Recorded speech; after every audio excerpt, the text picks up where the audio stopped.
I had a client who was highly successful in his C-suite role in a very demanding, high-performing, politicized organization.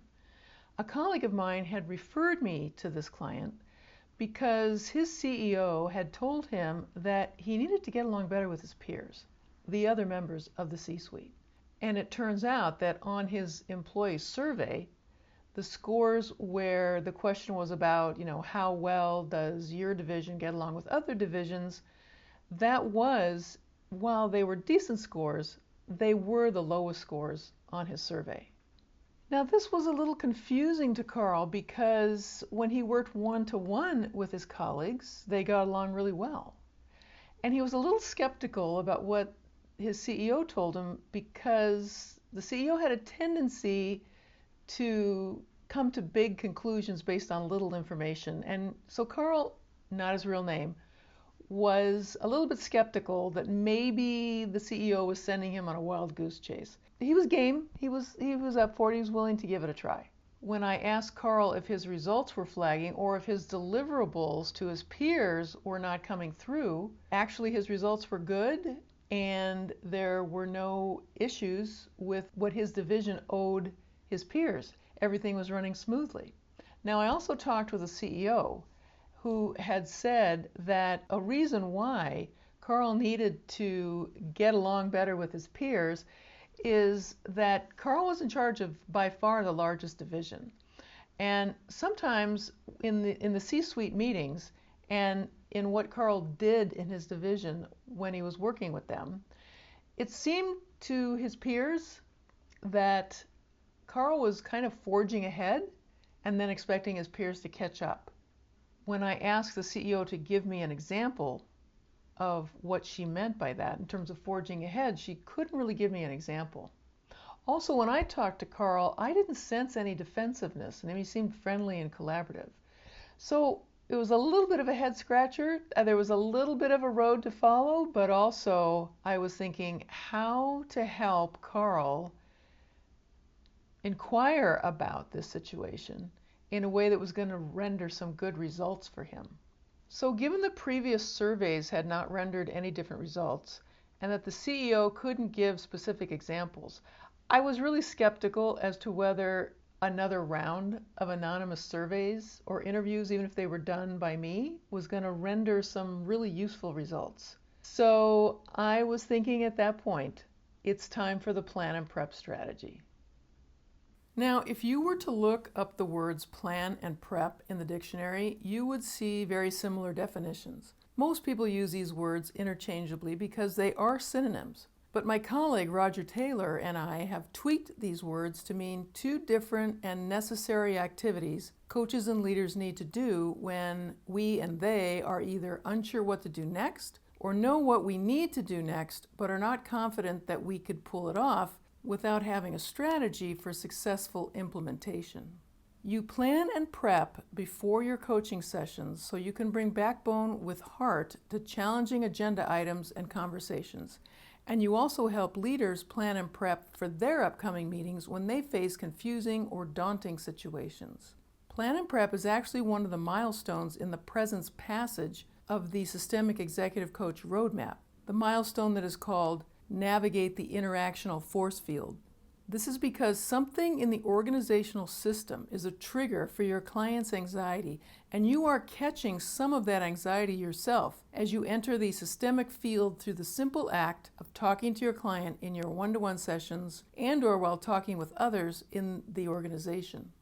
So I'm going to share with you how we define plan and prep and how useful it is for both coaches and leaders. The steps are simple and, dare I say, obvious, but it takes focus to do them well. When we say plan, we mean identifying an agenda that you want to cover in your next session with your client. This is less about what the two of you earlier established the agenda for your next session to be, and more about what you have decided you want to accomplish within that agenda, along with the desired outcome for that agenda item. For example, with Carl, my plan for my next session with him was to talk about the limits of him receiving more anonymous feedback and what the alternative options are, naming the risks and rewards for each option.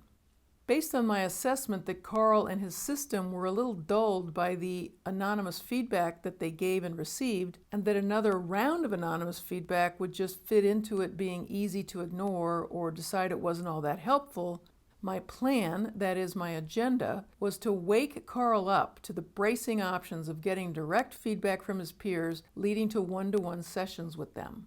By giving him a continuum of options, risks, and rewards, I could gauge how he was making his decision and if he was willing to stretch himself to learn something new about how he related to his peers. The outcome I planned for the next session was that Carl would make a conscious choice about the kind of feedback he would ask for from his peers, and he would be well informed about that choice and the risks and rewards he was taking on. So that's what my plan was all about. Now, prep is the emotional preparation required to get ready to meet the most daunting aspects of your plan in order to maintain clarity and compassion, that is, backbone and heart, throughout the delivery of your plan. Questions to ask yourself are, what could trigger you to get derailed from accomplishing your plan? How are you going to manage yourself in the meeting so you stay centered and focused and ready to deal with any buffeting from the interactional force field of your client's system? In my example with Carl, ironically, the trigger that could sidetrack me was the affability of Carl and his system. He was so friendly and happy to talk around the issue rather than what his challenges were about it, which was similar to how the system handled challenges and why peers didn't give each other straight feedback. I could feel that pull in me also. And what Carl was in charge of was so fascinating that if I let him, we'd spend the whole session just talking about his team's projects. So I had to prep myself to stay awake to the challenge I planned to place in front of Carl, and to do so in a friendly but straightforward way and not get sidetracked by his tangents or my interest in the content of his work. Now, so far I've given you examples of what it was like for me as the coach to plan and prep for my session with Carl. But plan and prep is also a tool I introduced to my clients.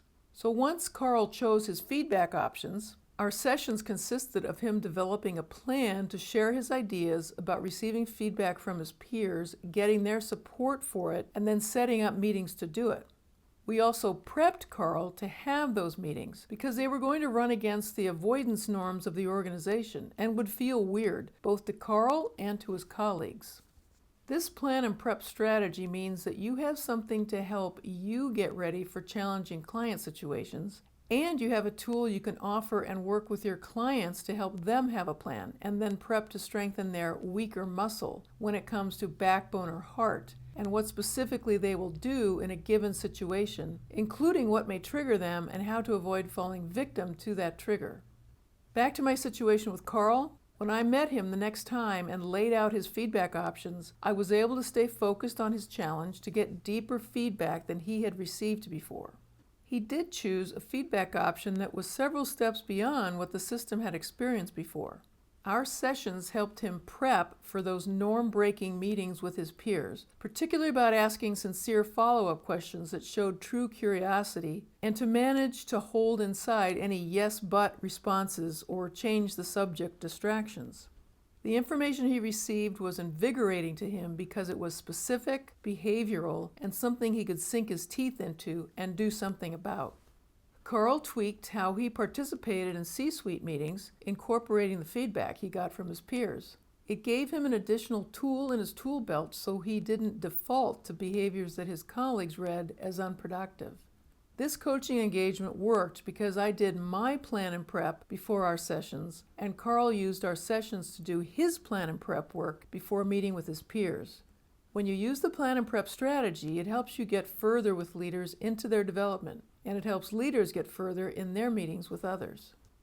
One action step you can take right away is to scan before, during, and after a session with a client. Are you clear on your plan goal and your prep goal for that next session? And then, how are you accomplishing during the session those goals? And if you weren't able to be successful during the session, then that gives you a chance, again, in between the sessions, to be able to do a plan and prep strategy before the next session so that you can stay on track.